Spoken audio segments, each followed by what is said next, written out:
মৰমৰ ছাত্ৰ ছাত্ৰীসকল আৰু মোৰ সহকাৰী বৃন্দ, আমাৰ আজি গ্ৰীষ্মকালীন শিবিৰৰ দ্বিতীয় দিন। আজি আমি ক'বলৈ বিচাৰিছোঁ বহনক্ষম উন্নয়ন। বহনক্ষম উন্নয়ন মানে হ'ল আচলতে আমি ভৱিষ্যত প্ৰজন্মক আমাৰ সম্পদসমূহ আমাৰ প্ৰয়োজনীয়তা বৰ্তমান প্ৰয়োজনীয়তা পূৰাবলৈ গৈ বিঘ্নিত নকৰাকৈ তাক ভৱিষ্যতৰ বাবে কেনেকৈ আমি সংৰক্ষণ কৰি আমাৰ ভৱিষ্যত প্ৰজন্মক সংস্থাপন দিব পাৰোঁ, সেইটো এটা হ'ল আমাৰ বহনক্ষম উন্নয়নৰ মূল লক্ষ্য। অৰ্থাৎ আমি এতিয়া পৰ্বত পাহাৰ গছ গছনি কাটি সেই সম্পদসমূহ আমি ধ্বংস কৰিলে ভৱিষ্যত প্ৰজন্মই কেনেকৈ চলিব? গছ গছনি নাথাকিলে আমাৰ শস্য নহ'ব, খেতি নহ'ব। আমি আমাৰ মাটি পানী বায়ু এই আটাইখিনি আমি সম্পদ আমি কি কৰিব লাগিব?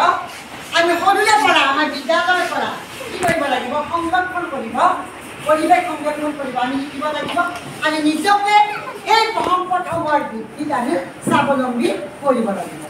আৰু আমি নিজকে কেনেকৈ সৰুৰে পৰা স্বাৱলম্বী হ'ব পাৰোঁ, আমি নিজকে কেনেকৈ ভৱিষ্যতৰ কাৰণে আমি